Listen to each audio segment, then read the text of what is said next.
Good evening, everyone, and welcome to the conversation. I am your host, Yolanda Trotman, and I am so excited about tonight's episode.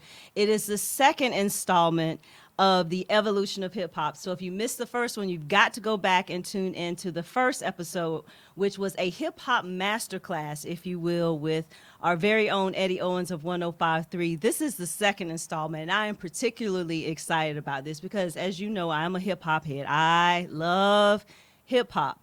But what I also love is the impact that women have made on hip hop since its inception in terms of what we did to really change the game and in terms of where we are now. So my guest tonight is none other than the phenomenal Demi Day. Now, if you have not heard of her, you will know who she is tonight because I am confident that she will become a household name. So before we get started, if you're not already following us, make sure you go to Instagram to the conversation_pod show. Make sure that you are following us there. Make sure that you like the Facebook page, which is a conversation with Yolanda Trotman. Definitely go to Square Media Network, SQAIR Media Network. Make sure you like and follow there and subscribe to the YouTube channel because we're live from the YouTube channel at this very moment. So I am excited to be here. And the way that we tell the story is we tell the story in a very unique way. But talk about when you hear the word hip hop, what comes to mind? Music, DJing, MCs, graffiti, vibes, breakdancing. All of that. All of that. So tell the people who you are. We're going to get into your background in just a second, but tell the people who you are. Give us just a quick high-level introduction because we're going to dig deep tonight in terms of who you are and how you've become the MC that you've become. For sure. Well, my name is Demi Day, a.k.a. the little rapper that could. Yes, ma'am. Yes, ma'am. And, I'm all about opportunity, connection, authenticity. And I've been doing my thing for a few years now. Okay. Yeah. And when you say you've been doing your thing for a few years, how long have we been talking? How long have you been actually knee deep in your craft? Knee deep, I'm only like 3 years in knee deep. That's all? Yeah. Because you wouldn't know that by listening to your lyrics and your delivery. Yeah, thank you. So how in general did you decide that this, now again, I don't want to get too far ahead into the story, but how did you decide that hip hop was an actual love for you and not just something that you enjoyed listening to and interacting with? Oh, yeah. So, I started interacting with hip hop when I was a kid, and it was always a play thing. It was a fun thing. And I got to college, and I began performing spoken word all over campus and areas that surrounded campus. And I was approached by someone to record a spoken word album. When was that? How old were you then? This was 2012. So I was 20. Okay. And I get to the studio, and this is my first time being in a major recording studio. So I'm in the studio to record a spoken word poetry album because I hadn't really been sharing my raps with people because it was just a fun thing for me. But I realized in that moment when I got in the booth that I really wanted to be spitting bars and rapping to beats and music. And so I was kind of upset. It was kind of like, wow, like I'm here, but I'm doing poetry. Right. And so at that moment really crystallized for me where my passion lied in terms of rapping. And so I was like, well, I got to start sharing my raps with people. If I had a lot of success with the spoken word because I shared it. So it was like, all right, it's time for me to venture out and begin honing in on my actual craft as a lyricist. Now, at that moment, would you say that you fell in love with hip hop, or is that the moment that you felt like that this is something that I really want to do? Yeah, that's the moment when I felt like it was something I should do as an artist. I fell in love with hip hop way before then. Okay. Yeah. As a kid, as a young adult? Yeah, as a kid. Okay. What's the first hip hop or rap song that you remember? I don't know. What's the first one that sticks with you that really makes you bob your head from back in the day? So the first head to toe album that I became really familiar with that was hip hop, outside of like Lil Bow Wow and Lil Romeo, because I mean, Right. all kids like Lil Bow Right. Wow, Lil Right. Romeo. Right. But Ludacris, Red Light District. Mm. I just remember being in awe of the way he played around with end rhymes and things like that. And then Bad Boy Records did Biggie duets. Mm-hmm. And I got a hold of that. I don't know who. I don't know if it was my mom or my dad or who bought me that album. But I remember having that CD and just going through. Mm-hmm. And I thought it was so cool that they brought back Biggie and did all these new school collaborations. And so that's kind of when I really started picking up a pen and trying my hand at writing some stuff. And so, how was it? How hard was it the first time that you picked up the pen? It and wasn't put hard. It just felt I didn't natural. think it was hard. Yeah, it felt cool. It was easy. Yeah, I'd always been into poetry, so yeah, so putting it to music, Right. that was easy. It was fun. And so, you said that you had always been into poetry. When did you discover a love for poetry? In grade school, probably like third grade, maybe. Okay. Yeah. And were you writing poetry then, or did it start as you got older, into say middle school? I was writing it then. It was required for class, so that's Right. how I learned that I liked writing it. And in sixth grade, I won 2 competitions. I won a poetry contest for my school, and there was a write a book contest. I co-wrote a book with one of my best friends, and we won third place or honorable mention. I can't remember. So you co-wrote a book. At what age? At however old I was in sixth grade. That's What's impressive, sixth grade? though. 9, 10? I don't know. Girl, don't make me do the I math. have no idea. Maybe it's 12. Yeah. I don't know. But yeah, I wrote a book and I drew the pictures too. It had illustrations in it. Outstanding. Yeah. So you said that when you introduced yourself, you said that I am the little rapper that could, and That's me. that's your IG handle. That's me. And so tell us about it. How do you decide on the name, and how does that name define who you are on a very basic level? Yeah, so I had a moment 2 years ago, and I kind of revisited the story of the little engine that could. Yes. And I think I was working Freedom School at the time. And so I revisited this story, and I was reading it, and I was just like so inspired by it. I was like, that sounds like my life. Right. And so, the little engine that could, decided it was going to help some folks out. Mm-hmm. Use, what it had in its power to get people to where they were going. Right. And so as a hip hop artist, as a rapper, that's what I feel like I'm doing. I'm using my talents and my gifts to get people to where they're going. So I can, Right. create opportunities by carving out my own lane and staying on my path. So did you come up with the little rapper that could, or did a fan come up with it? I came up with it. And When I came up with it, it was a joke. And I put it on my Instagram story. I was like, I am. It was one screen, and then the next screen when you flipped over said the little rapper that could, and people got a kick out of it. And I was like, there might be something here. Right. So how long did it take before you decided that's the handle? it took a while. I had started, using it as a hashtag and saying it at shows months before I Right. placed it as my handle. I changed it to my handle earlier this year. It's probably May or June when I changed it to my handle. To make it official. To make it official, Okay.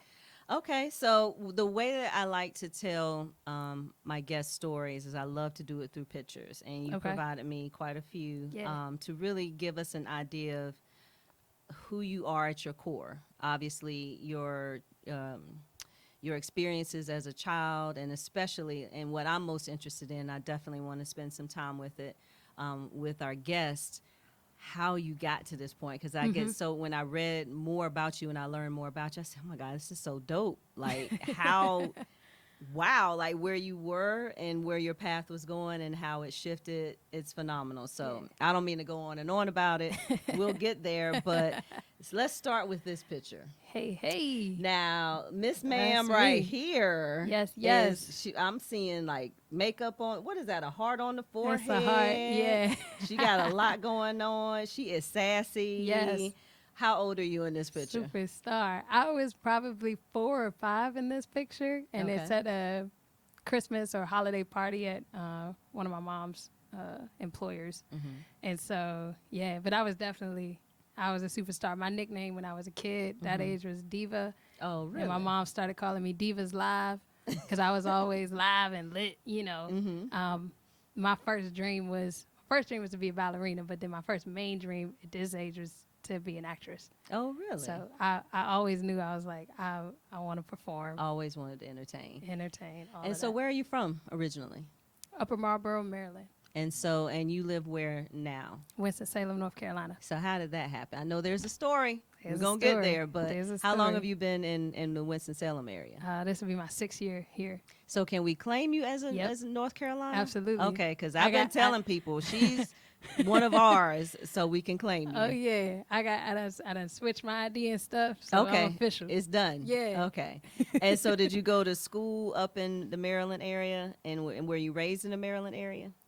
Yeah, so I was raised in America. I actually wasn't born there, but I was raised there, and elementary, middle school, high school, and then I went to college in California for my undergraduate degree, and then I moved here for grad school. Okay, and Yeah. then that's how you kind of landed here. Yep. Great. Been All here right. ever since. Talk to us about this. But now, are these all your siblings? Yep. Okay, and are there any other siblings other than No, the three? that's us. And which one are you? I don't want to This is assume me right 'cause here. my goodness, y'all Yeah. look exactly alike. Yeah, this me in the corner right here. Okay. Yeah, and that's my older sister Nina, who was just married on the 13th of this month. She just got married. And then this is my little brother, Gary. He's Okay. Marine. Okay. And my sister is on a few of my tracks. She goes by the name of Nina Shawn. She's a R&B soul singer. Okay. Now, Yeah. do you come from a musical family? My mom sung in high school and just kind of put it down once she gave birth to my sister and married my dad. So I think the talent's always been there, but Right. neither one of them were really immersed in the music world. So me and my sister are sort of trailblazing it. Okay. And your little brother, is he still in the military? Yes. Okay. Yeah, I Is think he he's 6 years in now. now here in the States, or is he stationed somewhere else? He's back in the States now. He's in San Diego. Okay. Yeah. How would you describe your relationship with your siblings? It's good. It's good. Are you still the diva? I'm still the diva of the family, but I've mellowed out a little bit. Definitely more of a mediator. Where when we were kids, being a middle child, we were always at odds with each other, Right. because I spent so much time with both of them. So my older sister, my younger brother, they were real peaceful because there's like 6 years between them. Right. But there's 3 years between me and each of them. So Right. I hung out with both. And so anytime, something went down, I was always involved and getting in trouble. But now I'm the peacemaker in the family, which is cool. Well, we gonna ask them because I don't know. You a They would diva agree. and a peacemaker? They would agree. Okay. They would agree. They would agree. But Okay. yeah, no, definitely in terms of like publicity and stuff and making moves, they would say I'm in the limelight more, Right. for sure. Put myself out there. Outstanding. Let's talk about this picture. Yep. Now, how old were you in this picture? I am 17 in this picture. Okay. Yeah. High school, about to graduate from high school or still in high school? About to graduate from high school. Yep. Okay. Yep. And what made you pick this one? This is the International Science Fair. Okay. And yeah. So you just made it out of regular people's science fair, made it out of state, Uh-huh. and you made it I international? made it to the International Okay, Science Fair. You better do it, sis. Yeah, We so- didn't even know they had that. We were just happy to get our third place in the regular people high school science fair. Right. Yes, honey. Okay, talk to us about it. Yeah, so I sent you this picture because, I was a straight A student. I was valedictorian in my class. I was really... Oh, girl. Now, you just can't just, wait a minute. You just can't just say, I just happen to be the valedictorian. No big deal, sis. Come on now. Yep, Okay, well that's we'll me. shine. We're gonna take the shine for you. Yes, yes, Thank you, and thank you, yes, thank you, thank you. and you international. Okay, keep going. All right. So yeah, and it shows my love for sports. So this was a mathematical science fair project where I was looking at what was I looking at? I was looking at baseball field dimensions and seeing if there was any significance in the dimensions of the baseball field in correlation to the number of home runs that were hit. Interesting. No Good. significance is what I found. And then I have you can't really see it because the photo that I sent is blurry and outdated, but I have on a Pepperdine hoodie because I had already committed myself to going to Pepperdine University at that point. Very good. So, had you already decided what you wanted to do as far as major or any of that at that point? so originally I wanted to come in as a theater major.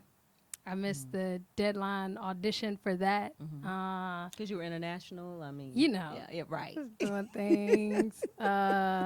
So I was gonna do communications, but I ended up coming in as a math major because I was so gassed up from being at the science fair with this Right. project that I was like, well, clearly I have the stuff when it comes to mathematics. So I enrolled as a math major, and about 2 months being on campus, I dropped that major. I'm not mad at you. Yep. Truth be told, I did just enough to get out of UNCC. I did what? College algebra and philosophy, because apparently that counted as math. That's it. I'm done. I got nothing left. So, when you decided, how did you go about deciding that that's what you wanted to submit as your project? What about that and, was interest you enough that you wanted to do an entire project around it? I don't remember exactly what sparked it for me, but I didn't have to do a science fair project that year. So So you just going international just because you ain't had nothing better to do. You just gonna do a yeah, project. I think I was watching a baseball. I was watching a baseball game, and I was Yes. just like, this doesn't seem fair. And so I was like, I wonder, And then somehow I started looking at data and crunching numbers. I had taken AP statistics and stuff, so I was just, Child. I had a lot of tools to investigate it. So I just started investigating it. I had just gone through a breakup, so it was like my escape Right. to crunch the numbers and stuff. And so I just remember doing that. And then it's actually funny because I submitted the project to my high school, and I was the only one who submitted a statistical and mathematical project, and they told me it didn't qualify as a science fair project. What? So they let me in the fair in the mathematics category, and I got first place by default. And then my high school was like, well, we're not going to send you to county because it's not a real science fair project. And I was like, but county has a mathematics category. Right. So you should send me to county. I remember my mom came up to the school.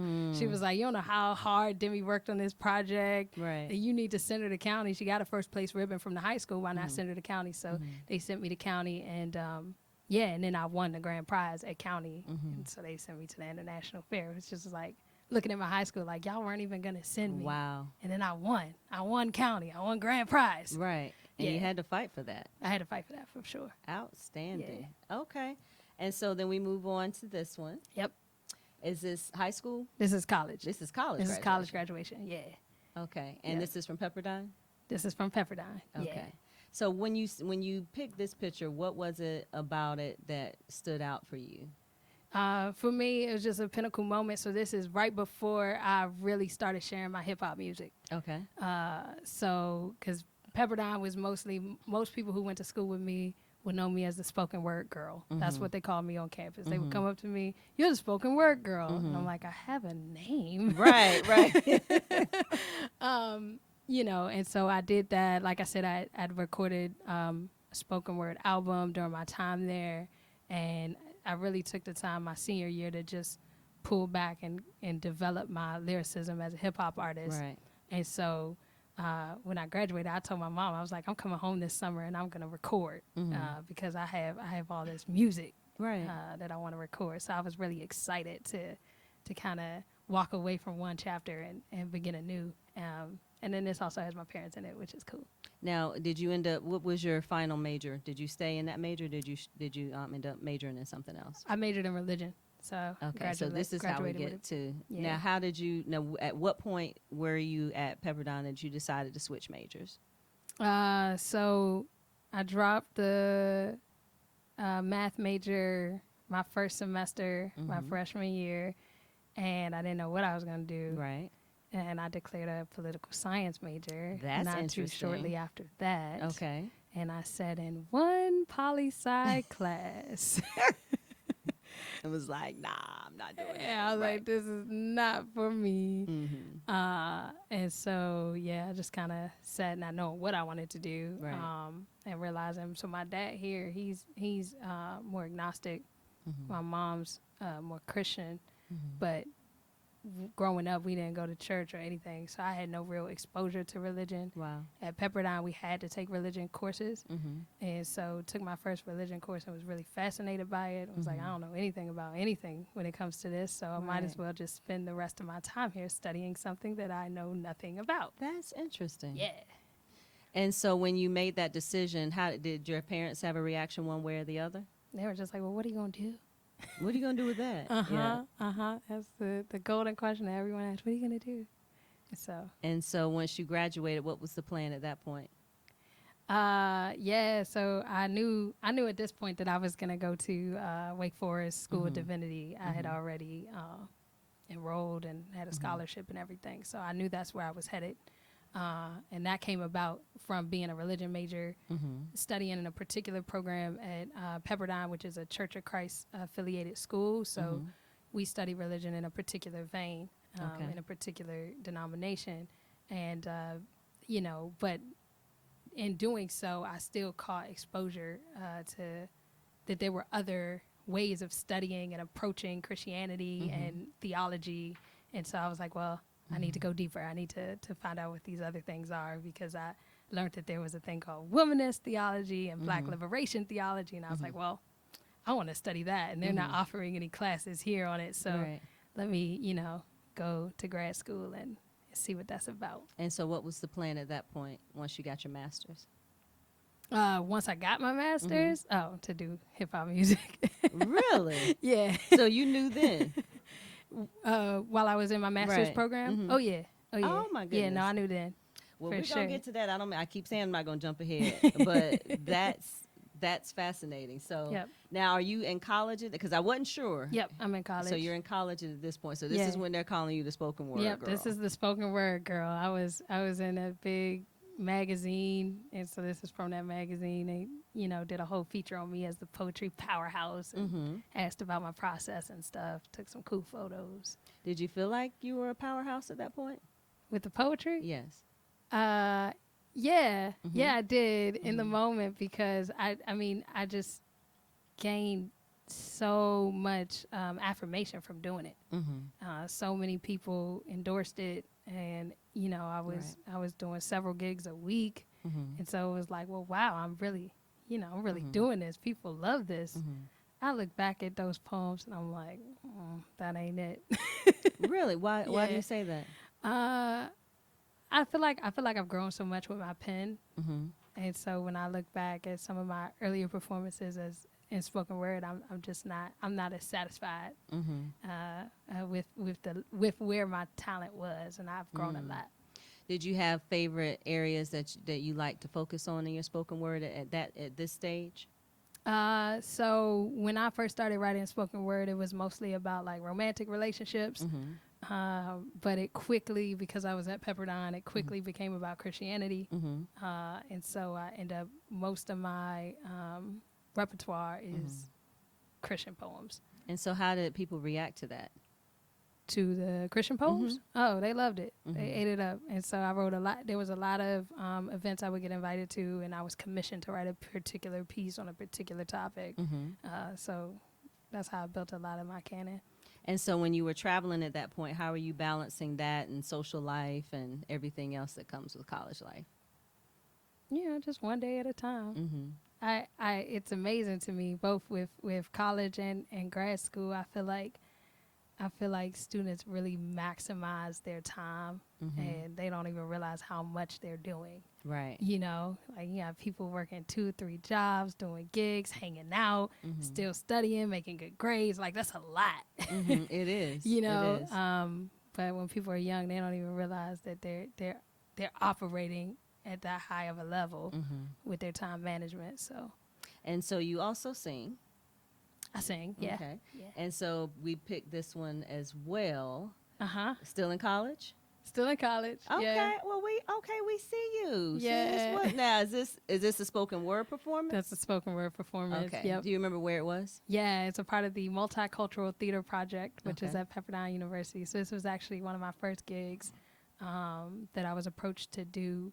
And the person, Joy Carr, who leads the Multicultural Theater Project, she's actually the one who produced my spoken word album. Okay. And was this your first album? Yeah, that was my first album. And what was it called? It's called Maybe I Could.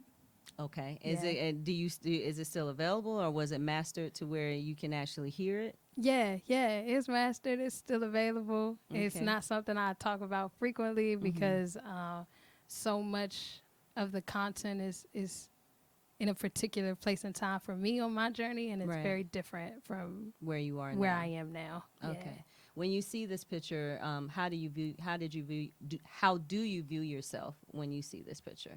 There's just there's a lot of opportunity ahead. You know, this girl in this picture has no idea that she's going to, you know, be really successful with spoken word. She has no idea that she's going to major in religion. She has no idea that she's going to be a hip hop artist. She has no idea that she's going to cut her hair one day. Like, she has no idea she's going to end up in North Carolina. There's just a lot. I mean, that was my freshman year of college. So, yeah. And so when you made the decision that you wanted to study religion, what year were you? Were you sophomore, junior? Sophomore. Okay. And so at that point, did you find that it was hard to switch gears between, I think you said, communications to religion? No, so I was undeclared at that point. Okay, Yeah. gotcha. But yeah, no, it wasn't hard to switch gears. Okay. It was pretty cool. I just dove right in. What was your favorite class in undergrad in religion? Oh gosh, I don't know. I don't know. Was there a particular topic area that you found most appealing? Yeah, I definitely enjoy studying the Bible. So when I went to grad school, I sort of pitched to them when I was working on my applications that I was interested in New Testament biblical studies. So that was where my interest stood at the time. And so you come from Pepperdine, you end up at Wake Forest. Is it a culture shock? Yes. How so? Well, coming from Pepperdine and Malibu, California, and LA, the style's different. Everybody's sort of artsy and chasing after their dreams. It's a little more leisurely, but in a different way, in an entertainment way. And then coming here, it was like people were just chilling, and I was not used to it at all. Right. So it was definitely an adjustment for me. And do you think that now you picked Wake? Was that your first choice, coming to Wake? No, Wake was my last choice. Really? What was your first choice? I wanted to go to Vanderbilt Divinity School. That was my top choice, and then Candler School of Theology was my second. And Wake was third. But Wake, the reason. That was, of course, my next question. Yeah, the reason I ended up going to Wake because they were genius in the fact that they flew me out. My last semester at college, they flew me out to check out the campus and to interview for a scholarship.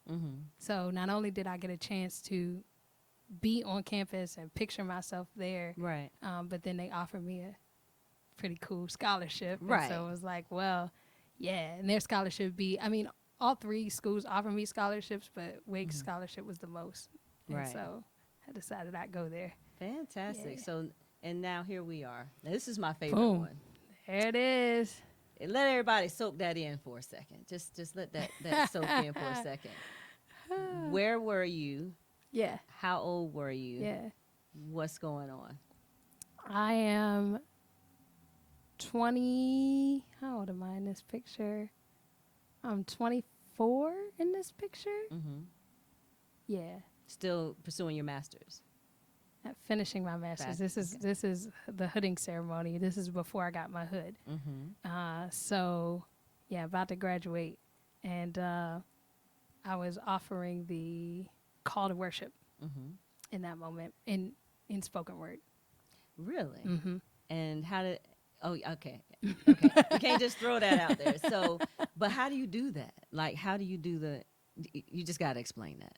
Well, I mean, it's basically just a poem that Mm-hmm. is calling people to worship I in a know, particular Demi, way. but I know it's that simple, but we don't. You don't picture that when you have a service. It's just the Yeah. call to worship is whatever it Yeah. is a minute or two, and then Right. that's that. Right. And then you have it done a spoken word, which I'm sure obviously was energetic. It was completely outside of the box. Oh I'm yeah. sure. Oh yeah. How do people react to it? They enjoyed it. They enjoyed it a lot. So actually, this is the moment where I was in front, but I had walked down the Mm-hmm. middle aisle, the center aisle, and I'd already started as I was Ah. walking down. Mm-hmm. So I mean, it was really cool, really lively, Mm-hmm. and my cohort that graduated with me, they were pretty excited Mm-hmm. about it. So In this picture, did you know you still wanted to be an MC? yeah, I mean, I was already pursuing it at Mm-hmm. this point. And so a lot of people that I went to school with in grad school, they knew that Mm-hmm. I was a hip hop artist. This was like at a time where it was like hip hop and spoken word, but Mm-hmm. yeah, they knew that I was Was it? pursuing that. I'm sorry, I didn't mean I got ahead of myself. But was it hard trying to balance the two? Yes, extremely. I can I imagine. had a record deal Oh wow. the first year I moved out here. So the Mm-hmm. first year I moved out here, I'd started school, Mm-hmm. and then about 6 months into it, I had a record deal Wow. with a record label that was located in Gastonia at the time. Mm-hmm. Mm-hmm. Uh, Imagine that. right, imagine that. And yeah, but with it being in Gastonia and me being in Winston Salem, Mm-hmm. it made it really difficult for me to actually complete a project. Right. And so yeah, so after a year, I just decided not to move forward with the label anymore Mm-hmm. because it was just really difficult to balance school and music. Okay. Mm-hmm. And so at this point, is there a deal in play at this point when you are about to finish? No, Okay. completely independent and very excited. Okay. And so at that point, we're post graduation, and what's the plan after that? The plan after graduation Mm-hmm. originally was to move back to Maryland Mm-hmm. and to pursue music out there. Okay. That was the plan. Mm-hmm. And the dean of admissions at the time, she's senior vice dean or something now, but Mm-hmm. at the time I had been working part-time for her Mm-hmm. while I was in school, and she was like, I'm moving back up there if I can help it. Right. And I was like, wait, what are you talking about? So she offered me a part-time position Mm-hmm. working for her, and then Melissa Harris Perry Wow. offered me another part-time position working for her. Mm-hmm. So I was able to, between the two, have a full-time gig that kept Nice. me in Winston Salem. Okay. Yeah. And so then we moved to this one in the Boom. studio. Yes. Now, post graduation, This is. is this or is this when was no, this taken? this is. I'm still in school. I thought I was trying to guess. trying to get it? Yeah, I tried. Okay. I changed my look so many times. And so now at this point, you are still in pursuing your master's. At this I'm point. pursuing my master's. Okay. Yeah. And so why'd you pick this one? Because the theme for this was evolution of hip hop, Right. and this particular photo, I am recording a project called Word to Langston Hughes, Mm-hmm. and I basically took some of the heavy hitting conscious records Mm-hmm. and did my own spin on them. So I started with The Message, Mm-hmm. and I ended with Kendrick Lamar. So I just kind of walked through and reimagine those records with my Mhm. voice. Yeah. Okay. So. And pretty so cool. then this one, are you still in school or no? Yep. God, I totally got okay. All right. So, because I remember when I heard Back to Root, Uh-huh. this is what reminded me of that Yeah. particular Yeah. track, and Yeah. that was in 2016, 2017. Yeah, Back to the Root was 2017. I released that fall of 2017. Okay. This I released fall of 2016. This was for a music video that I did to a song I have called Herstory. And I had actually wrote it to get people amped up because I did think Hillary Clinton was going to win the election. So I was trying to get Well, myself she amped won. up. You know, She won a popular vote. but I was Anyway. more expansive than just leaving it at that. But I was using it as a catalyst to talk about how a bunch of women were out here succeeding, you know, in the Olympics and in music and in the military. And so I just talk about all of that in that record. What's your general process? I don't want to get too deep into that, but when you put pen to paper, is there an idea in mind, or does it just flow naturally? Like, what's your process? Do you have to be in a quiet place, or can the creativity just flow from anywhere? It can flow from anywhere. I'm pretty versatile. But I will say that, you know, for me, I like to have an idea of what I'm going to write about before I write about it. Right. Because it just makes the composition more cohesive. So usually I have an idea. I know where I'm headed. And that's how I get it done. Do you write in pen or pencil? Usually pen. Oh. Yeah. Okay. Okay. Yeah. Usually pen. Sometimes I type. I prefer to actually write it down, but sometimes I type. Just depends on where I'm at. I have to write it on my phone or whatever. Right. But yeah. And so when you sit down to write, do you typically sit down to write to completion, or you just write until you get to a point and then come back to it? It depends on where I'm at.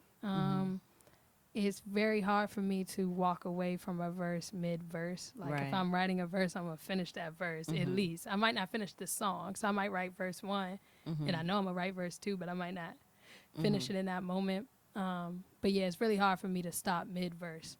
Yeah.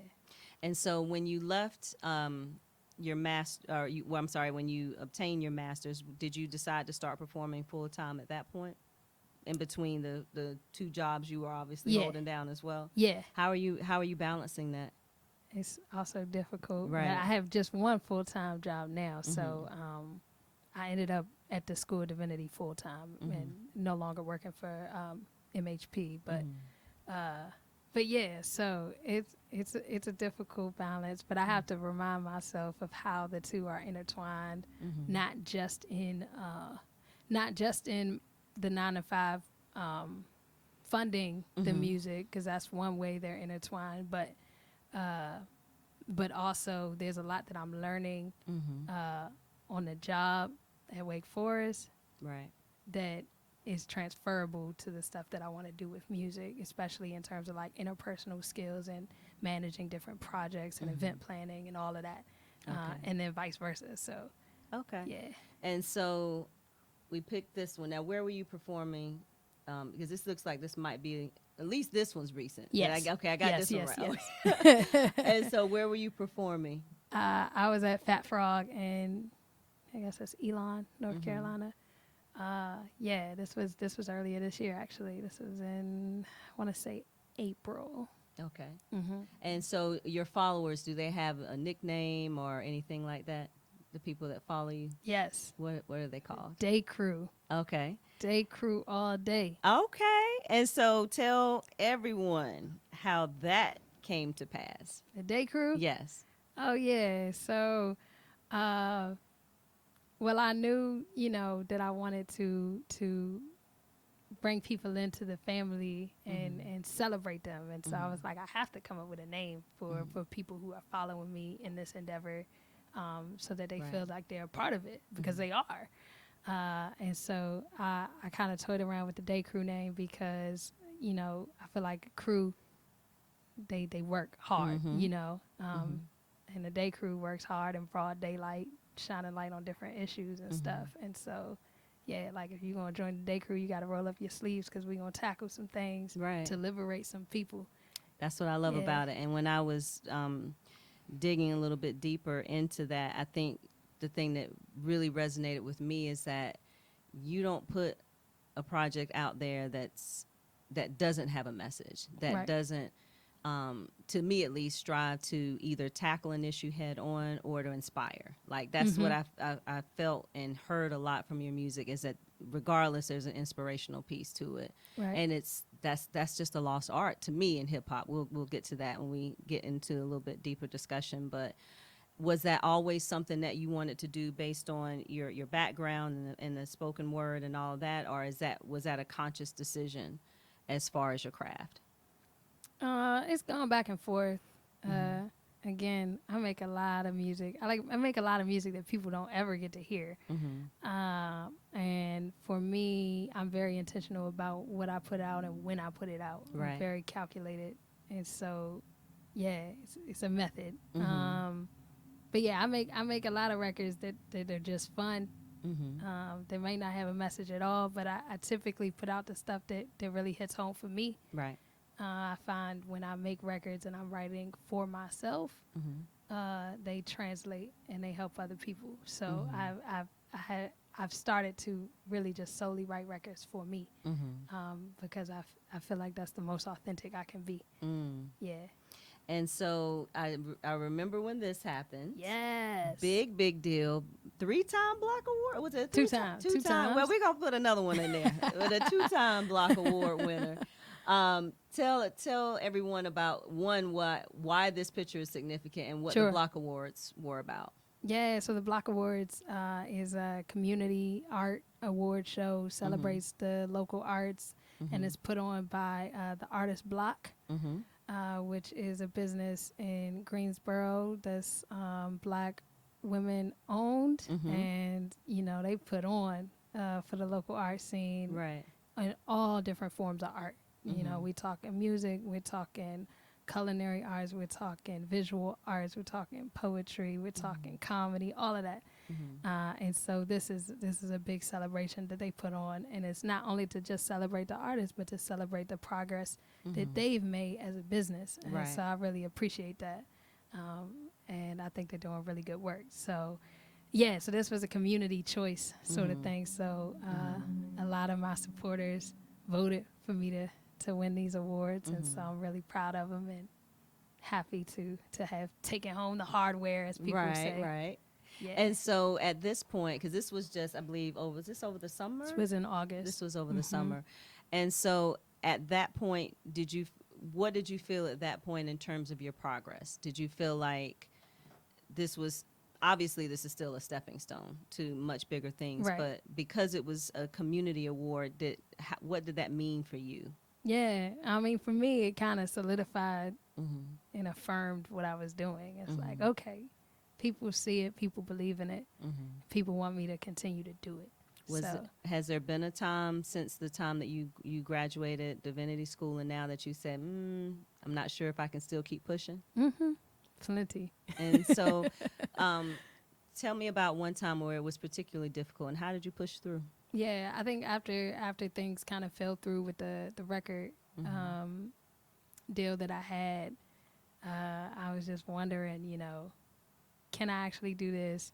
Should I just, pursue some of these other lanes that I have, right? Whether it be in higher education administration or being a minister. So a lot of push and pull there, especially in trying to figure out how I was going to approach music as an indie artist.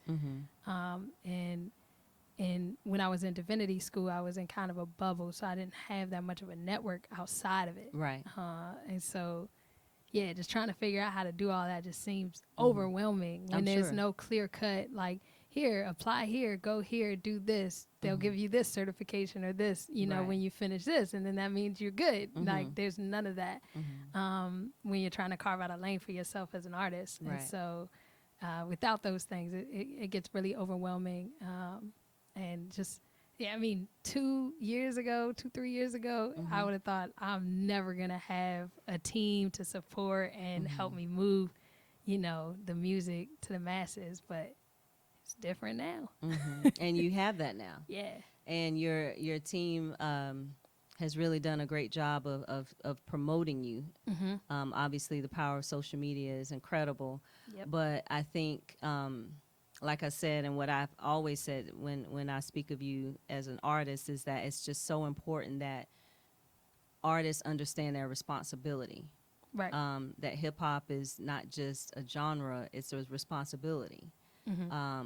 because the words are not just for adults. I mean, it's shaping the minds of little kids. It's shaping how they view themselves, and what's acceptable, what's not. And we'll get to that in terms of what does that mean, particularly for a female MC. Okay. So what I want to switch gears and move through the evolution part. So Okay. I picked what I think are iconic female MCs. Okay.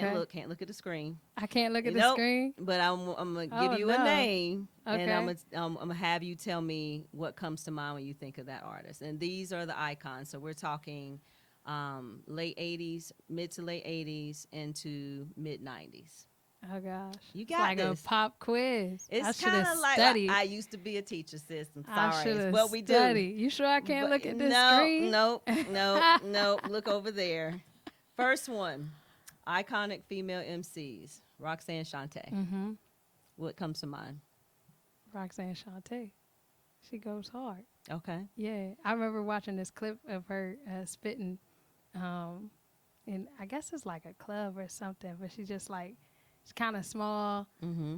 remind me of me in a way, Mhm. and she's just going hard, Right. with some really heavy lyrics. Did she inspire you in any way, or was she ever one of your favorites? I would say so. Mhm. Yeah, just like I just know she's a part of the canon, and I like I said, that one video is the first thing that comes to mind. But Mhm. yeah, and I wouldn't put her as like one of my main inspirations. Well, hopefully I guessed one of them. We shall see. Okay, we'll see. All We'll right. see. Queen Latifah. Yes. That's one. Yes. Yes, love Queen yes, Latifah. honey. Yes. I love Queen Latifah. Queen Latifah is like goals. Okay. Yes. Yeah, and on that project, the Word to Langston Hughes project that I did a remix to UNITY.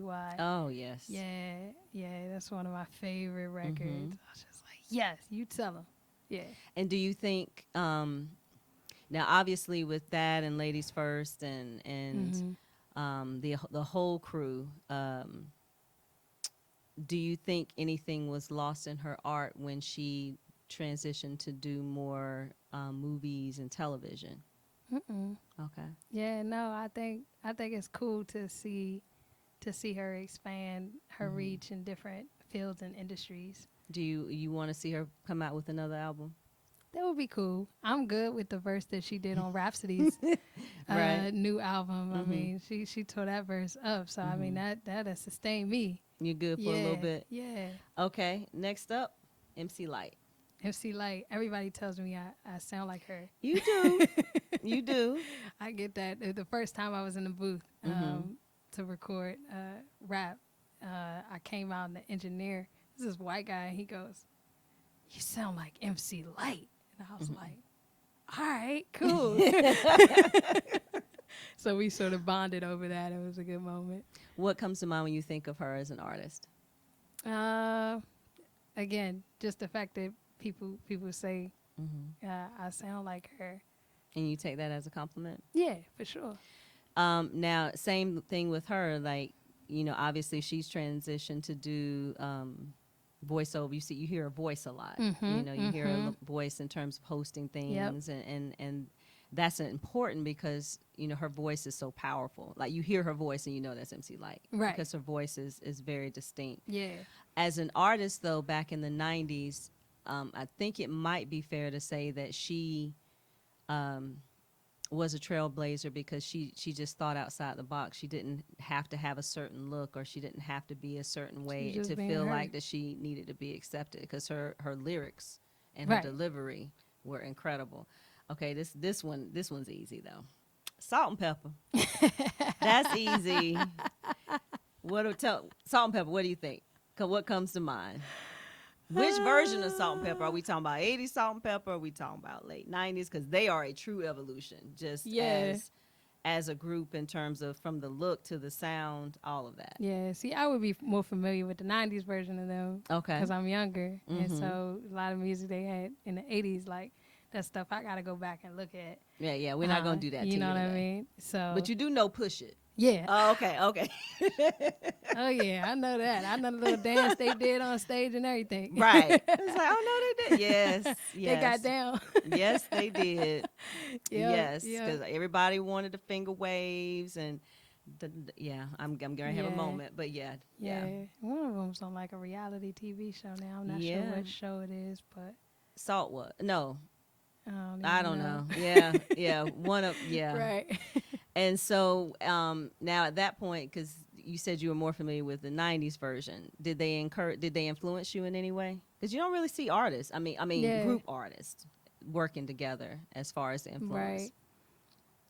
I mean, not really. They kind of influenced some of like how my name came to be. How's that? So I told you my sister is a singer, Mm-hmm. and so the story, sort of the story behind my name is that her and I were gonna do a rap singing duo Mm-hmm. together as a group, and we were trying to come up with a name. My Mm-hmm. sister's name is Nina. Mm-hmm. My name is Demi, Mm-hmm. and I was like, "Yo, we could be night and day, like salt and pepper." You know what I'm saying? Right. And so it caught on for a It's little cute. bit, and then It's my cute. sister was like, "I ain't with this."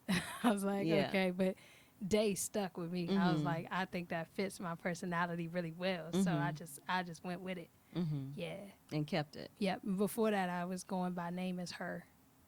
Just her. Name is her. Name is her. Mm-hmm. Okay. Yeah. And so when did it switch to Demi Day? Around Uh, that time. yeah, around like 2014. Mm-hmm. Yeah, And stuck from and there. it stuck. Yeah. Okay. Next up, Lauren Hill. Lauren Hill, Mm-hmm. Miseducation. Mm-hmm. Yeah, I like Lauren. I like Lauren for sure. She, I think she changed the game because nobody expected. I don't say nobody, but the explosion of the miseducation of Lauren Hill just Right. I think took everybody by surprise. Yeah. And then you know, I remember specifically after she came out with her Unplugged, it was like a Mm-hmm. completely different. It was completely outside of the box. I mean, it Right. was all acoustic guitar and her, Right. Right. Right. and there wasn't anything that people were used to, and unfortunately I think they weren't ready for it. Yeah. They weren't ready for that level of real raw authentic hip hop without Mm-hmm. all of the bells and whistles. Mm-hmm. And I don't know if that had anything to do with some of the change or the decisions she made where she kind of retreated from public life, but a lot of people, they don't necessarily assume that Lauren Hill is a lyricist or that she is a true hip hop artist. They just don't think of her in that vein. They hear the music, they hear a song, they hear her singing, but I don't know if at least in the generation that really follow her necessarily remember her or assume that she is an actual MC That's interesting. versus a singer as well. I think So she's one of the coldest lyricists to ever she do it. is.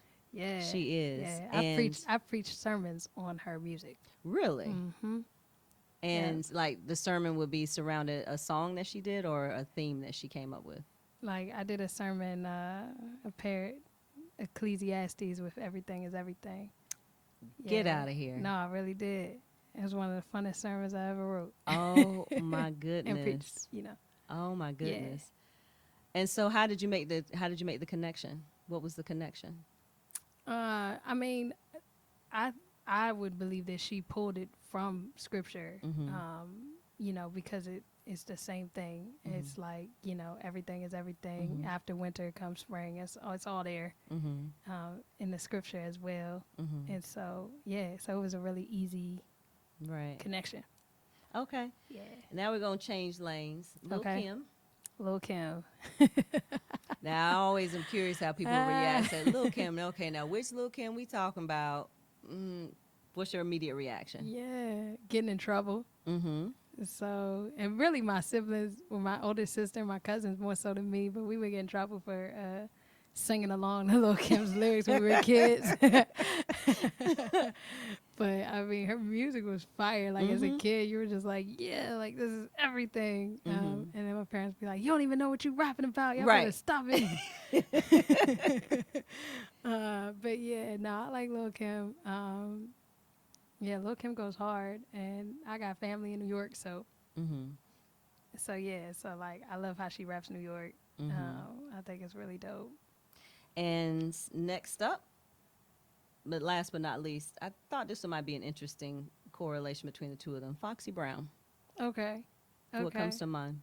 Not much. I'm not really as versed in the Foxy Brown lane.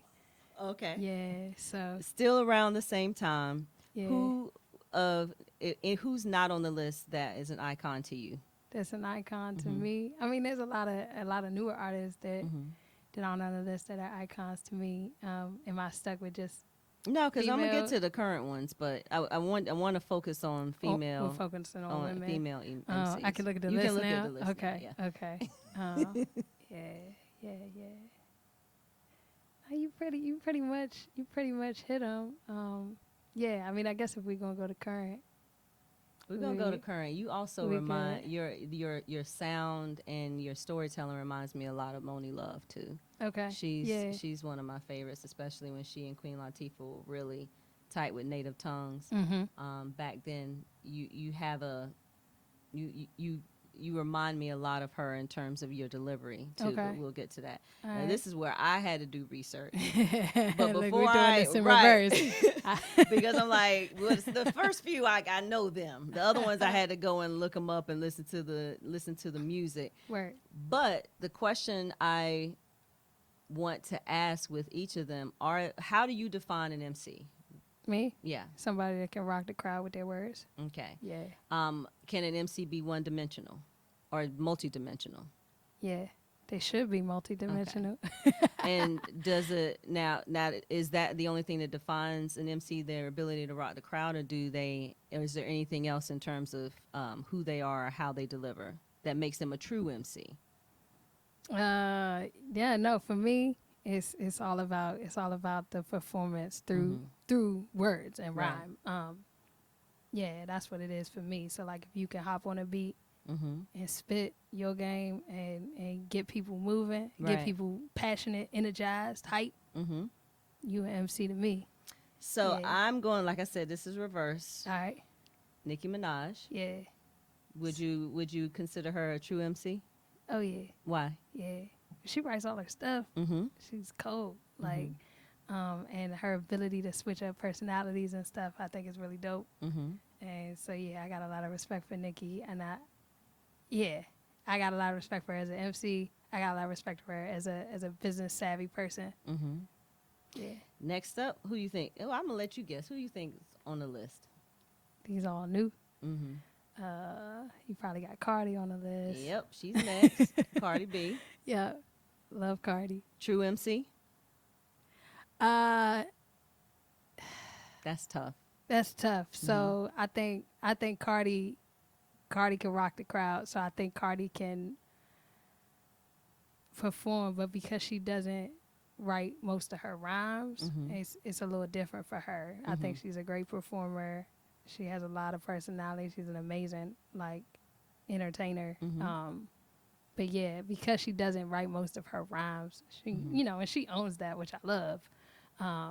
Yeah, I wouldn't put her in the true MC, but I would say she's an MC when she grabs the mic and rocks the Right, crowd. But right. yeah, maybe not true MC because most of it's ghostwritten or whatever. Yeah, Okay. Lizzo. Lizzo, yes, Lizzo's out here doing it. Mm-hmm. Yeah, True MC. yeah, True entertainer. true entertainer, Definitely a true entertainer. true entertainer through and through. And so I want to spend a little bit of time, but not much, but how social media has launched the careers of her and some of the others that I'm going to mention. Oh yeah. Do you think that changes the respect level, frankly, for the game when a person can become popular because of social media versus going through the grind? Or does that matter at this stage? Yeah, no, it definitely changes the dynamics. Okay. For How so? sure. Well, because you have to know how to navigate the digital space, which a lot of like indie MCs don't know how to do. Right. And so I think there's a lot of animosity between people who navigate the digital space well, and it earns them money and fame and all these things, and then you got all these MCs that are just kind of in the local circuits, and they're looking at these MCs that have launched their careers off of YouTube and social media, Right. and they're just like, oh, I'm better than them, da da da da, and it's just like, oh gosh, why can't we all be good in our own lane? Right. You know, But is there some truth to that though? to Is there some truth to, is that speaking truth to power in terms of a legit gripe that, you know, an artist would have because they didn't put in the time, they didn't grind, they didn't do the necessarily, at least on from the outside looking in, the blood, sweat, and tears to get to that point? I mean, I think it depends. I feel like artists should be focused on artists, and they should be focused on the decisions they make. I see it this way. I feel like we're all on this mainland, right? Right. And then somewhere off in the distance, there's like a fame land where like the mainstream artists go to collect their riches and be famous. And there's like this big ocean, like this big gap between the mainland and between fame land. And you got to figure out how you're going to get there. Okay, I like it. Right? And I feel like traditionally there was a bridge, and you just took step by step along that bridge, and you brought your crew with you, and then eventually you made it to fame land. Right. Right? Well, as the industry changed and the digital age changed, that bridge got weaker and weaker and weaker. So you can still walk that bridge, but it might take you 10 years walking that bridge. Right. The other way to get across it, Get that speedboat. not even a speedboat. Look, you just get a bunch of people around you that can just launch you over there. They can lift Put you you in a up giant and bungee. literally catapult you over there. But most people don't know how to have that mass appeal on an indie level to build those people that can just catapult them and get them there off of one record, you know. And so they're just on the bridge. Then there's another island, Okay, wait a minute. Okay. and the other island is like an indie island just made for you. This is where most artists should go. Right. It's a straight shot. There's a boat prepared. You just got to get on it, stir it. You're going to reach your island with your people, and you'll be set in an indie niche, right? But there's a lot of artists, they won't choose that. Right. They'll stay on the mainland, hoping to eventually get to fameland. And so I think artists have to live with their decisions on what to do with their craft. And so where are you? You're on indie land. I'm still on the mainland. Look, But the goal is to get to indie land. I think I'm still trying to figure out where me and the day crew want to be, where we want to end up. You know, I'm still developing my art Right. and figuring out where I want it to take me. So, but I know that the indie land is there. Right. If I want it, I'll just go that way, you know, and it's a short shot and I'll be set. Yeah, but I think my fans think they can catapult me. Right. And I'm like, I don't know. Can y'all? We will see. I heard And if that. not, I'm headed straight to Indie Island. And that's where it's going to be. Yep. So the next two I picked were Megan Thee Stallion. Yeah.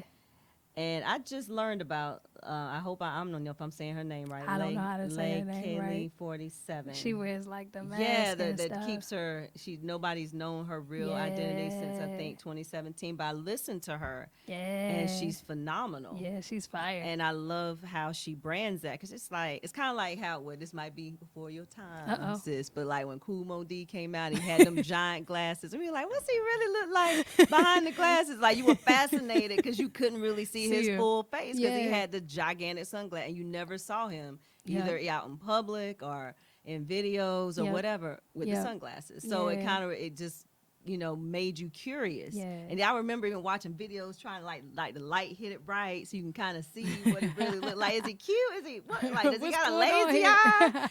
Like what's going on? But her music is incredible. But I think the way that she brands herself is genius because you want to know who she is. Yeah. Like who is that's spitting this fire? Right. And right. I think it's brilliant. Yeah, I do. Megan, I think is interesting. True MC though. Yeah. Okay. Heck yeah. And I think she speaks to women in a different way. And Exactly. I don't know if men are intimidated by that. I don't know. It's weird if you ask a guy, because I did today, just curious to see what they would say. Like they see her as an MC, but they also almost always comment on physical, which can be a a benefit or a detriment? Because do they really take you seriously, or are they really looking at more what you look like as a person? Yeah. Wonder Girl. I don't know who that is. I didn't know who she was either, but she is. She but dope? she is. All right. Now I And know who that is. now, Saweetie, Yeah. I don't know. I don't know if Yeah. that's a true MC. I want to root for her. I just don't know. So I'm gonna stay. I'm gonna fall back from her. But Wonder Girl, New York based, Okay. really strong. Okay. More in definitely on her in her own lane. You just don't really see her. But when like I said, I went to go look and to see some of her work, and I really thought it was really powerful and hard and strong. Not too gritty, Okay. but it really had that feel about it. I don't know about Saweetie though. What do you think? Yeah, I don't know either. Yeah, Yeah. I don't know. There's a difference between being able to get to that fame land, but to get to that fame land and kind of lose yourself. And I say this just from the outside looking in before I really got to know more about Nicki Minaj. I think the thing that you listen to her, but you don't want to get lost behind the costume or who she is in that moment or the character that she's creating, and you still want to you can still take her seriously. Right. Don't really know if you can do this with her. Yeah. Because it almost reminds you when artists became too pop, or they were kind of borderline between like true hip hop artists and becoming more mainstream. And I think she may be somewhere in that lane. Who knows? So when we talk about the evolution specifically, two things: Okay. image, misogyny. Okay. Tell us about a time where you had to really think about your image and still deal with the misogyny that clearly still exists in hip hop. Always. Talk to me. Always. Okay. Before we get to that, because I Okay. did realize that there were some influential ones that's kind of caught in between the new school and the old school, Missy Elliott and Eve. So I just want to mention that. My bad. I love I both should of have them. included both of you. I You're love right. both I of should have them. included both of them. And I wasn't sure. I was like, all right, maybe they'll be in the newer school class. So I just wanted to mention that Absolutely. You're they both absolutely had right. profound impact on me. Absolutely. Yeah. How so? Missy Elliott. Missy Elliott was like the first female that I heard rap ever. And so I owned like a lot of her albums growing up, and thought she was just really creative with her music videos and stuff like that. And then Eve, like Eve just could spit. Like Eve get on the track and it's out of here. Right. And so so I like both of them. Okay. Yep. But yeah, image and misogyny, it exists. It's always at play. As long as people see me as a female, the misogyny gonna be there. And then image, still trying to navigate that, right? When I first started sharing my music, so right after I graduated, came home, recorded a demo, and took my mom to the studio with me when I recorded. She got really excited. She was like, "Oh my goodness, you're great. We're gonna be rich." She started calling up anybody and everybody she knew that was connected to the music industry at all. She started calling everybody up. And so before the night was over, I had a management deal on the table. I didn't even know what to do. I was like, what? Like that quick. Like recorded the demo on the day, had a management deal on the table at night. All right. So that was really affirming. But the first music video I shot, and it's still available on YouTube. It's called I Got It, but you'll see me with like heels and leggings, and my hair is straight, and I got a face full of makeup, and and it just forced me to sort of think about like what would my image be, right? Because I think there's sort of an industry standard of, what the particulars are for a female artist. And you hear labels talk about how much extra money it costs to break a female artist because of different things like hair and makeup and, and stuff like that. And, I've always had this back and forth with. So why did you change from that first project? Yeah, I mean, once I was no longer signed to a label or obligated to anybody, it was just like, all right, well, I'm gonna just start giving people, what I look like on a daily basis, because my name is Demi Day. Right. So like you see me here, I got on slacks because I just came from work. That's part of my day. you know. Right, right. So I just give people part of my day, Mm-hmm. and you know, I might switch it up here and there, but yeah, I'm just gonna stay true with how I rock, you know, on a daily Mm-hmm. basis, and that doesn't include makeup or Mm-hmm. you know, or getting my nails done on a regular. I don't have the time, Mm-hmm. nor do I have the money. Mm-hmm. um, and those things aren't on my priority list. I know Right. for other you know femme people, like that's on their priority list, Mm-hmm. that's on their to-do list, like Mm-hmm. they really really really care about those things, and Mm-hmm. I take nothing away from that. I just I've never you know Mm-hmm. really cared for those things, so Mm-hmm. it's just like, all right, well, I'm not going to push myself to care for those things just because Right. society tells me I should, Mm-hmm. you know, because I've just never cared for them. And so, what was the first time that you really had to deal with misogyny on like a high level, where it just got under your skin? The first time Mm-hmm. related to music or Mm-hmm. any, okay, related to music.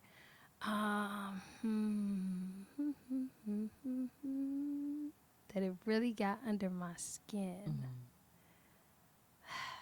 Let's see. There was this one time I was performing at, I ain't even gonna say the name of the Don't festival. do that. I ain't gonna do that. I ain't You gonna give them no airtime.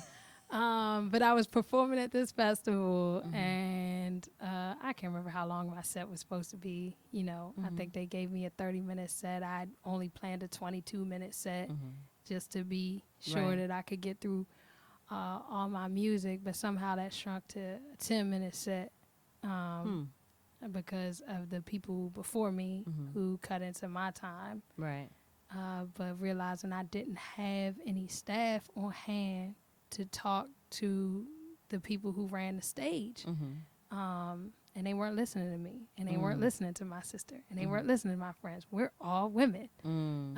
and it's all men back there. Mm-hmm. And so it's like, how, you know, do you navigate that space with an all-female crew Right. where you're not respected? Mm-hmm. So they didn't respect me. You know, it's like, okay, this little female rapper, whatever.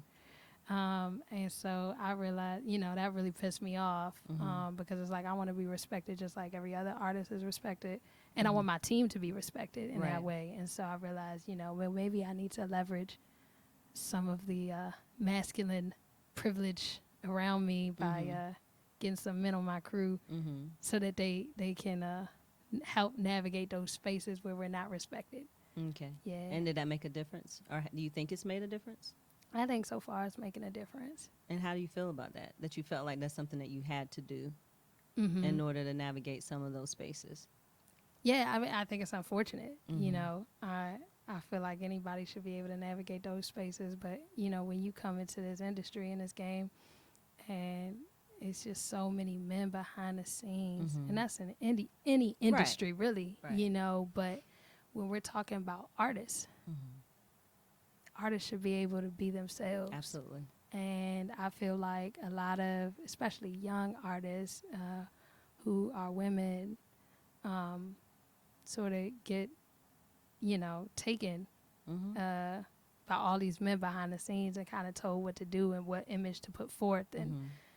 And so that's really unfortunate. Mm-hmm. And there's not many women they can turn to behind the scenes that are like, nah, just be you. Right. You know, and so I try to always encourage people to do that. And I definitely have aspirations to be behind the scenes myself eventually, as much as I can to help other aspiring artists not have to deal Absolutely. with as much misogyny As there is. as there is. Yeah. The message. How important is the message versus the image? Because it seems like now, and this is I from thought you my were talking perspective. Grandmaster Flash at first. I was like, well, that's an important like, record. That is. That is. But I think from my perspective, I look at I pay more attention. For me, I pay more attention to the message than the image. And for me, like when the image is so over the top or hypersexualized, and you know there's so much emphasis on the physical and not the message, I just think it takes so much away. And so like I said, even when I was researching some of the newer artists, it's just like, okay, this is cool, okay, but would they still take you seriously if you didn't have all the extra on? you know, or if you didn't look a certain way, or even what Lizzo's dealing with, you know, when people are commenting on her weight and all of that. So how in your journey, how did you balance the image as you shifted the image to being your more authentic self and still being true to your message? Did you feel like anything was lost, or did it make it easier for you? Um, yeah, no, I don't feel like anything was lost. And I don't feel like it made it easier for me either. Really? Yeah, no, not at all. If anything, it makes it harder. Mm-hmm. Um, and so I don't know. I think the message is important, Right. and I think the message can be carried out in more ways than one. Mm-hmm. So I think a lot of these artists, myself included, like figuring out how to translate messages both in the lyrics, Mm-hmm.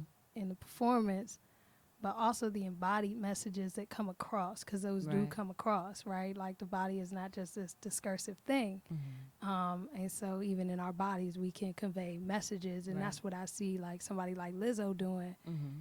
is like, I'm going to show up on stage dressed like this, Mm-hmm. and you're going to deal with it Right. because I can be sexy Mm-hmm. and this size, Mhm. period. You know, and that's a message Mm-hmm. to people even without her singing her song. Interesting. And so, you know, uh, a part of the reason like I connect with the little engine that could is because I'm a really petite Mm-hmm. little person. Like, and I go to open mics, and the rapper before me or the poet before me had the mic up here, and then I was this awkward moment. I gotta bring the mic down, you know. But what does it mean that even in this little body, I have this much power? Mm. And so, 'Cause your voice definitely has power. thank you. So yeah, so no, I think it's all sort of intertwined, but I think the message of any artist is the most important. Okay, and so what do you think that female MCs, what obligation do they have to empower other women in what they say in their message? Mm-hmm. See, that's hard because it's like, yes, we have an obligation to support and empower each other. Mm-hmm. But I think a lot of that comes to the men Mm-hmm. because they did so much of this damage. Mm. And Speak so, on it, sis. and Speak so they on it. can't just put it all back on us. Like, Right. y'all clean up the mess and help each other out. Mhm. Like, no, y'all got to stand alongside us and do this work too. Mhm. We not going to get rid of the misogyny if y'all not with us. Right. It's going to remain there, you know? And so I don't want to put that burden on to women, and we're really talking about black women, you know? I'm not trying to cast that burden back onto us. Like, this is what you have to do with your art. When we've seen so many men who don't have to carry a burden of like, it's your responsibility to, Right. you know, and they To can not call a woman a bitch, a hoe, a right. slut, It's whatever. like, you Ooh, know, I'm cussing a lot today, Lord. But it's real talk. Ooh, it's Yeah. real talk because I think Yeah. it makes a difference. Because I do remember a time, and I don't mean to get off subject, but it's important because I remember when the first time I heard an artist refer to a woman as a bitch in a song. Like, that blew my mind. And then it became more common, or a hoe, or a slut, or whatever. right. Then it became a thought or tramp, whatever negative All the connotation, things. all of the above. And you know how that that made me feel. Like, I'm not gonna go and support. Obviously, I'm not gonna sing along. But then I would see other women that are buying and supporting and singing along, and I just couldn't wrap my mind around that. And especially now with hip hop in general, how it's evolved. When we had the first part of the show, and just there's now distinct types. I mean, of course, you get trap music, you got your mumble rappers and all that, but this is where I wonder for female MCs, how do you navigate that space when there's so much coming at you from other artists who not only you're dealing with the misogyny from behind the scenes, but it's coming at you full force all day, every day. All the time. All day, every day. Like, how do you deal with that and it doesn't affect you in some way Yeah. internally? Yeah. No, I mean, still dealing with it. And especially on an indie level, it's so incredible to me because so many of these artists who have no money, Mm-hmm. no fans, and they will step onto stage in front of a crowd of 20, 30 people, mostly artists, at these open mics. And they'll just spew all this misogynistic and homophobic and all of the isms, all the things from the microphone. And I show up to share my art, and I show up with my crew, which is mostly femme and queer folk, and we're out there to enjoy the show and to support the other artists. And there's this culture in on the indie level, Right. where you show up, artists support you, you support all the artists, right? No matter what their skill level and talent. Right. But I'm not gonna clap for somebody that just blatantly disrespected me with their music. Right. And then it looks like I'm not being a team player, but it's just like, no, like you just said so many things that disrespected me, that disrespected my friends, my family, and I'm supposed to support you. Right. And it's like, if I support you here, that's positive reinforcement. Right. You're going to go and continue. And so I find it as as an act of resistance. I don't. Like, if people are blatantly, it's one thing, to maybe use a word here or there, but you're not like really saying something that's hateful. Right. But you say some hateful stuff, I'm not going to support you on this level, because I don't want to see you do that on the next level. Right. I don't think that stuff should be elevated. So, so I mean, it gets intense in scenarios like that. But I mean, it's something we got to deal with all the time. And so, what do you think your responsibility is as an MC? For me, again, I'm a little rapper that could. I got to create opportunities with the gifts I've been given. So, I think my responsibility is to be true to myself, to continue to grow as an artist, to push my pen where I want to push it, and to explore, new heights with my music, and just to continue to grow in that way, in a way that will help others along who come after me. Right. So I am excited because you agreed. So the very first song I heard is when Danny sent this to me, which is "Be Like You," and this is kind of like my anthem. Yeah. Because I'm such a fan. I'm such a fan. Like, and what I love, like, the video is dope anyway. So definitely go to YouTube and check out the video. Just look up "Be Like You," Demi Day. You'll see the video. Was it shot in your hometown? We filmed it in Mocksville. It looked like, well, I thought it was High Point or somewhere in that general area. So we is filmed that it in Mocksville? So is that, do you have family there? No, I got a friend there. They actually are responsible for giving me this this necklace that I'm wearing today, which is apparently it's from a 1997 Black Empowerment Fair in Brooklyn. Wow. Yeah. That's incredible. Yeah, but we filmed it at their house. So how did you come up, when did you write this? And then what are we getting ready to hear? Because we're going to do this live. I'm so excited. All right, I wrote it in, I can't remember, it was March or April of this year. I was in the studio, and I write most of my songs outside of the studio. So this is one of those gems that I actually wrote in the studio.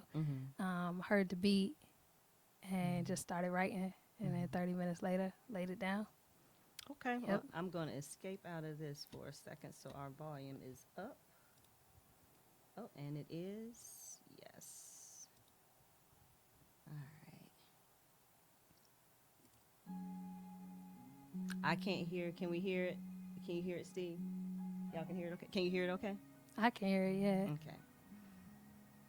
All right. Okay, so we're going to go back and get there so we can hear. Excuse me one moment. Just want to make sure that you can, because it's not going to come through the. All right. Cool.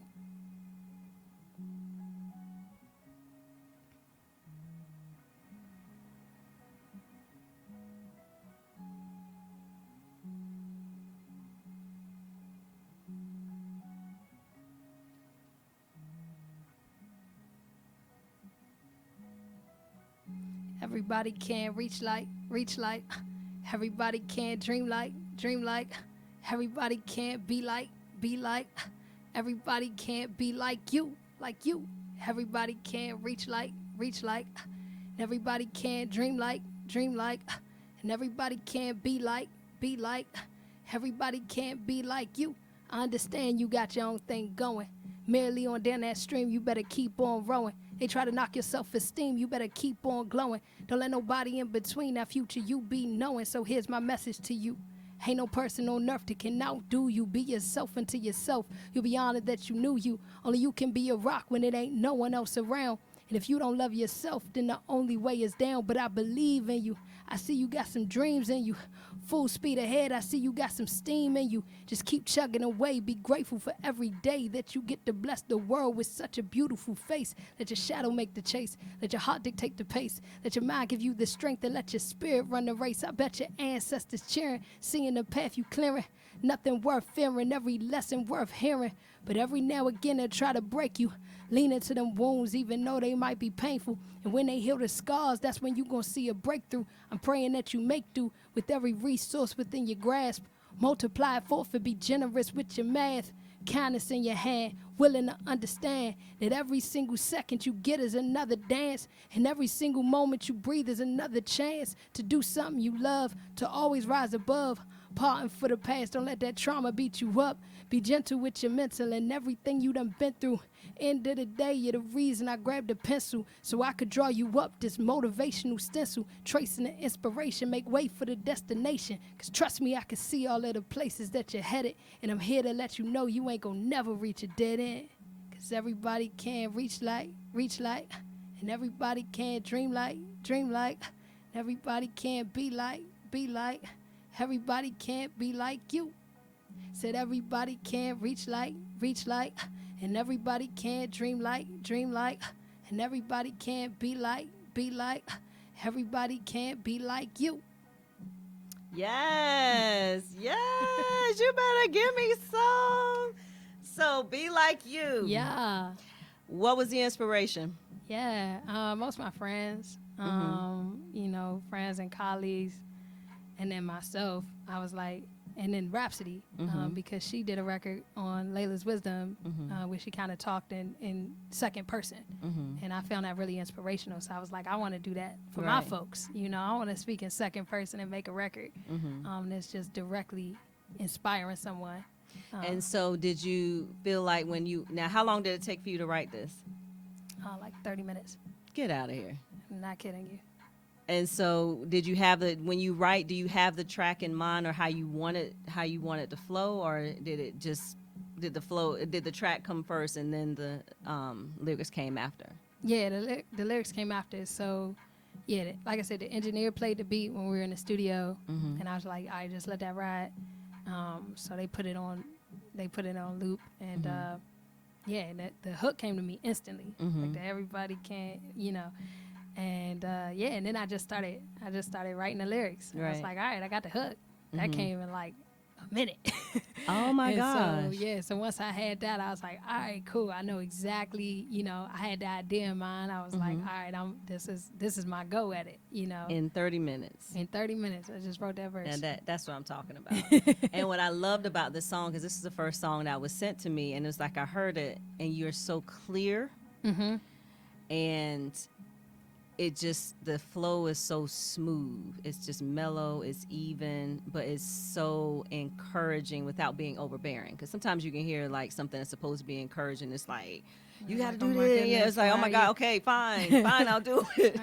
But right, it didn't come off preachy. It was just very groovy, and it makes you want to hear what you say. Right. And you don't really hear that as much with hip hop now. Like it's interesting you mentioned Ludacris, because like obviously his lyricism was just on a whole nother level. Yeah. Like his speed, his flow, his wordplay, all of that. But what I just loved about this was that it's so authentic. And like this is like top down chilling in the summertime. Right. That's the kind of vibe that you have when I hear this. So the video, last I checked, had over 75,000 views, maybe Yeah, 76,000 I think it's views, and like it just came out this 76,000 summer. views. Yeah. So definitely make sure you go and check it out, and let's increase those views. Boom. Love the video Thank because you. it's just family chilling. Yeah. Maybe it feels like Sunday afternoon, maybe a cookout, Right, something right. Yeah. like it just gives that that was the very idea. good. Really, okay, it Yeah. gives that very authentic. Everybody's just kind of chilling, relaxing, and it was just very very easy, and I just love it. That's my jam. Yay. All right, and so the second one is Time. Now Okay. you have an EP out as well, right? Yes.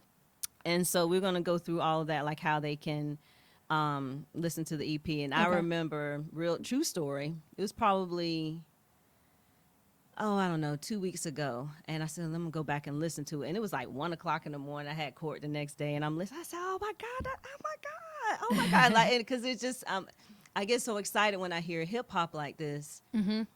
because you sound so much more refined than what I was used to hearing back in the day. Mm-hmm. And that's hard to describe. Refined from the standpoint, like, lyricists told stories Right. and were positive and all Right. of that. I'm huge on, like, just the consciousness level. And with Time, there's one particular line when you said, I was like, oh my god. And, oh my God! It's I like, did wonder she what just line say? that Now, is. when you say it, I'm probably gonna stand up and cheer. But it was like, but that's what I like about it. But I say all that to say, when I was listening to the EP, I was like, oh my God, all of these are fire. Mm-hmm. Like, everything is fire, has a message, and it didn't matter what the track was. Like, you wanted to hear what you were saying, and it all Mm-hmm. resonated. So I just we'll get to where people can listen to that as well and what's next. But Okay. the next one up is Time. All I can't, right. like I said, I can't get the volume up any higher That's than okay. what we did before. Yeah. But I love this one too. Yeah. So I'm trying not to stand up when you get to my favorite line. And then it features somebody that's singing as Yeah, well. We'll my get to that sister. too. Super thankful for the life that I'm living. Every obstacle that I face, each opportunity given. See it all as a stepping stone. Told me reaching my vision. Out here grinding on my own. It's all a part of the mission. I walk alone on the path. Only I can imagine. Anytime that I succeed, know that I made it happen. Ain't too many got my back with this thing called rapping. But I keep on doing me because I believe in my talent. You see the passion every single time I step on the stage. Creativity is someone who deserves to be paid. Plus the hunger is the reason I can never delay. I'm closer to the castle now with all the beasts that I slay. I'm a knight in shining armor, but I'm best in the day. And I'm the only person strong enough to get in my way. Only artist that's most likely to get carried away by some flows that move steady with the things that I say. You know.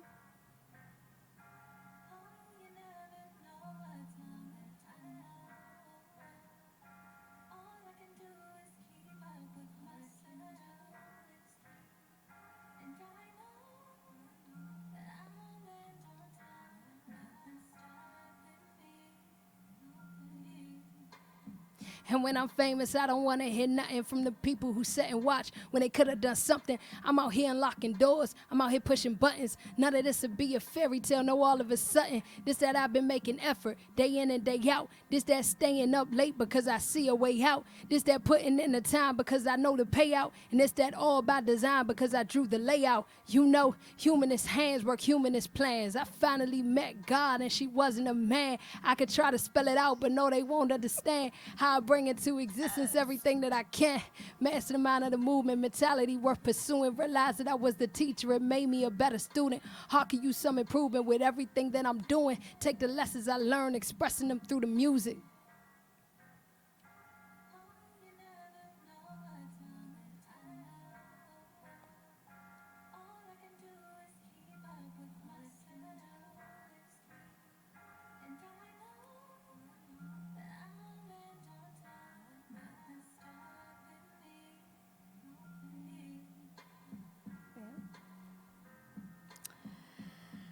So I stayed in the seat. But that line about when you met God, Yeah. oh my God, I was like, what? Yes, honey. Like, I literally, like, oh my God, rewind that back. What did? Yes, and I like the fact that it just tells your story about, this is a grind. Right. And then, when you get there, the people who didn't support you or should have supported you, and has nothing to do with your story, because those people who weren't there and didn't support or should have supported, whether they're there when you get to either Indie Land or Fame Land, Right. doesn't really matter, because Yep. you're still going to excel, you know, Yeah. and seeing, oh God, girl, that's my jam. That's my jam. So how Thank long you. on this one? If you did this in 5 minutes, I'm gonna leave. I'm Nah, I just didn't done. do The this show in is 5 minutes, over. but I did do it in, I don't know, probably an hour and a half or so. What was your Yeah, this one took inspiration? me longer. Um, I was in a really sad place at the time. Like I was just kind of sad and wasn't really content with where I was at. And so I wrote it to encourage myself, you know, that like this is a season and you never know what time will tell. Like you're going to get to where you're supposed to go. Right. And is that why you named it or called it Time? Mm-hmm. Okay. Yeah. And so your sister sings. She does the chorus, or Yeah. is that the chorus or the hook? Yeah. Okay. The hook. Sure. Yeah. Yeah. She wrote that too. She wrote her Oh, hook. did she? She's got a beautiful voice. Yeah, she does. Is she on any of your other tracks? Yes. What other tracks is she on that I have out? I don't know, but she's on a lot of different tracks that I've done, but I don't know which ones I have streaming that she's on besides this one. But she's on this upcoming one that I'm releasing on Sunday. So And so what's coming on Sunday? What's Yes. next? So I have a music video that I'm releasing on Sunday. What time? At it's like 2 or 3 p.m. on Sunday Eastern time? Eastern time. Okay.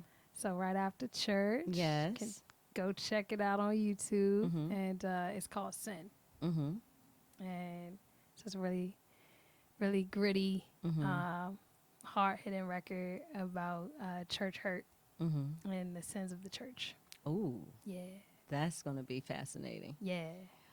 So both Time and Be Like You are both on both videos that are available on YouTube now. Yes. Okay, so tell everybody where they can, how they can find them on YouTube. Oh, yeah. So on YouTube, if you type in Demi Day, Demi space Day, and then type in Be Like You, or type in Time, they'll come up, especially Be Like You, because it has so many views. And then you can find the other videos on my page from there. What about the EP? And the EP is on all streaming platforms. It's called Plans. Okay. So again, if you look up Demi Day on your favorite music streaming platform and then look up Plans, you'll find me. I think it's 5 tracks. 4 tracks. 4 tracks that's on the EP. And Be Like You is the leading track on that. Okay. And then website? And then website, yes. Website is it's demiday.com. Okay, like For ITS? now. Yeah, Demiday.com. ITSDEMIDAY.com. Okay. On Instagram, Instagram at Little Rapper That Could. Facebook? Facebook at Demi Day. Okay.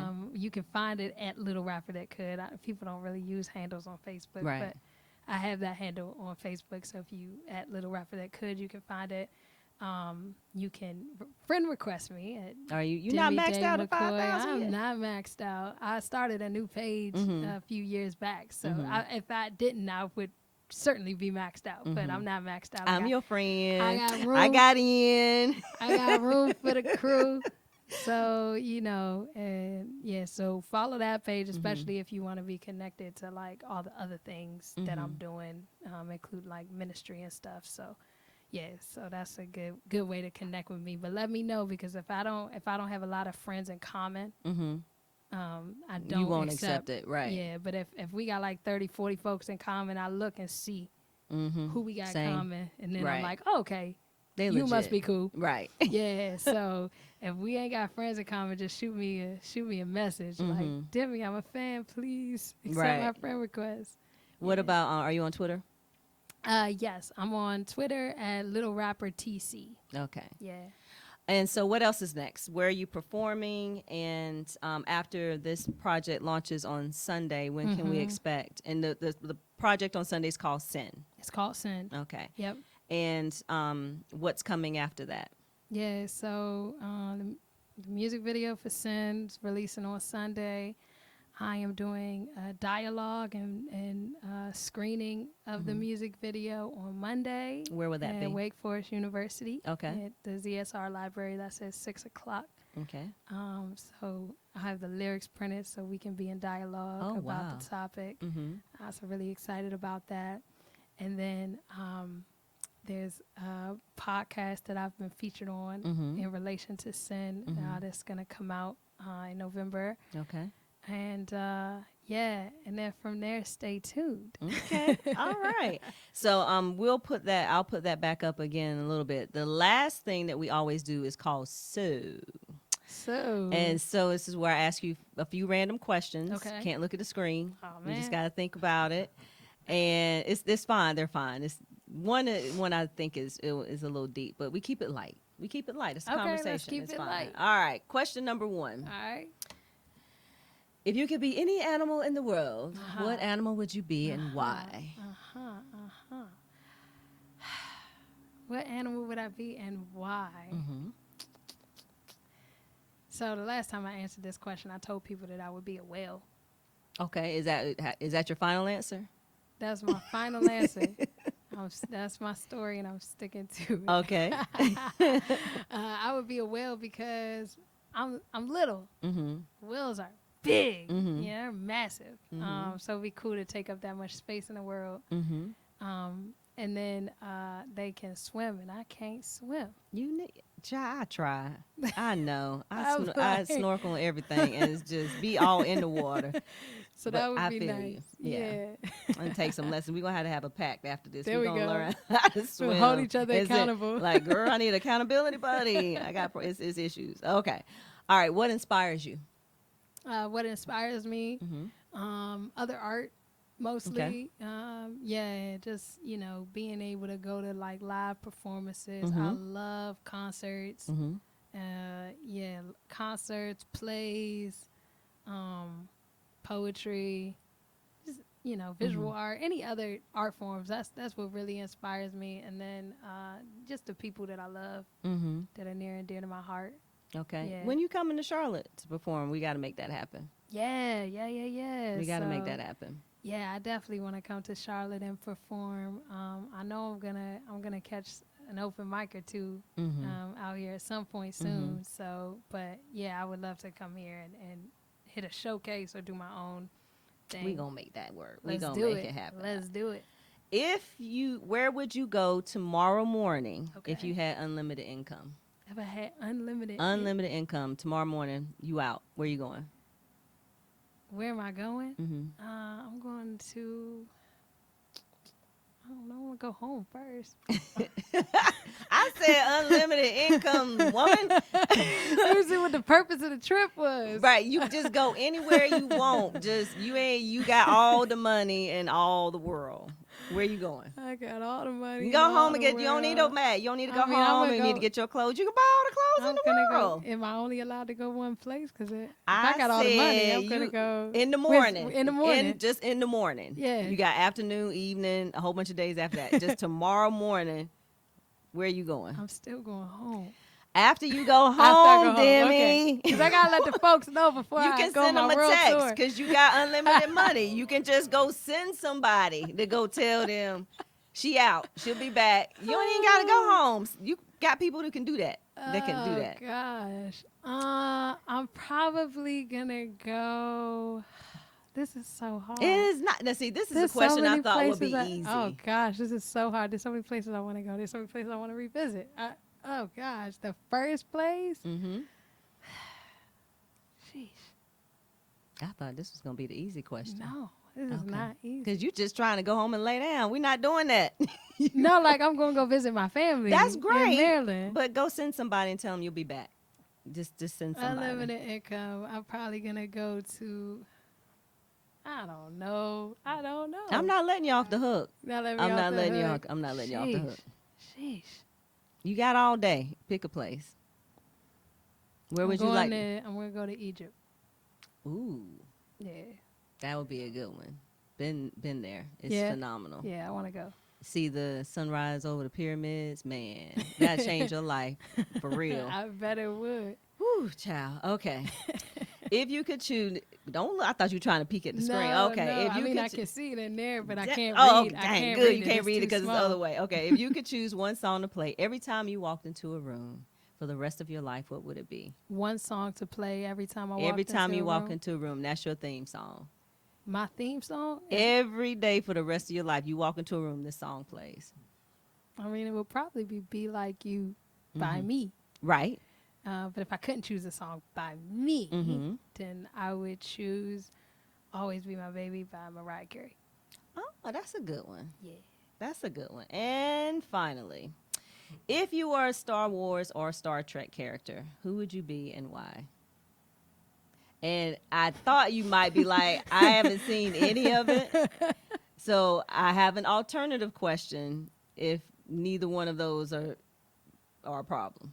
Okay. Because surely you. I know some Star Wars characters. Star Trek, no. Star Okay. Trek, I'm at a loss. Okay. But But there's not a whole lot to choose from. I just threw that Yoda in there. is in Star Wars, right? Yes, yeah, Yoda that's is who Star I would be. Wars. Yoda's wise. Yes. Yeah. And little. And little. And powerful. Yeah. And does flips and stuff. Boom. And right. And uses words like effectively. You don't even need all them words. Like Got riddles. do what you will. And it's done. So and you just touch people and they do what you want to do. I mean, it's awesome. Okay, so Yoda. Yoda. That's definitely fitting. That's Yep. definitely fitting. So anything else that we need to know in terms of what's next and what's next for you? And more importantly, do you become a member of the Day Crew just by getting involved? Is there a fan club? Is there a certain space for Day Crew members so that they can connect? Yeah, they should message me. They should message me. They should follow me on multiple social media. And most importantly, subscribe to my YouTube channel. And is it your name or is it? Yeah. Okay, Demi so Day. just look for you tell and them subscribe. to subscribe. And yeah, if you subscribe to my YouTube channel, you in the crew. Right. For sure, for sure. That's it. Yeah. But support the music. That's the main thing. And last question. So, given all that we talked about, where do you think hip hop? How do you think hip hop evolves from here, from a woman's perspective? I'm excited. I'm really excited to see where it's gonna go. I think we finally have reached a point where women who are in hip hop are becoming more and more prevalent to the point where we're re-breaking, because it's not like it was always this way, but re-breaking this sort of there can only be one top female MC, Right. and so we're re-breaking that whole issue, and so it's cool to see a bunch of different, just like the list you gave, right? All of them are still making music, have their own fan bases, and I think the digital age really presents Right. a golden opportunity for women to carve out their path without having to worry about what's on the charts and stuff like that. So I'm really excited for the direction that we're headed creatively. Absolutely. And so excited to see where you land, because I keep saying to people that you are going to be a household name, and we speak truth to light. Y'all for gonna sure. put me on Fame Land, huh? Yeah, we go. Well, I don't know. You said you wanted to go to Indie Land, but if we can get you to Fame, because you're gonna have unlimited dollars, you can go over to Indie Land whenever you feel I like want it. to. Right. I thought that's where you said you were gonna go. I said If you the had fans are unlimited still fun. trying to. The fans want me to go to Fame Land, so Yeah. But we you'll gonna be see. there because you have way too much raw talent. Thank just you. raw talent and just a dope spirit about you. So Appreciate that. thank you so much for joining Absolutely. us Thank you for tonight having here me. on The Conversation. So like we said, you got to make sure that you follow her. Definitely The Little Rapper That Could on Instagram. Find her on Facebook at Demi Day. Definitely go to YouTube, find her YouTube channel, which is Demi Day.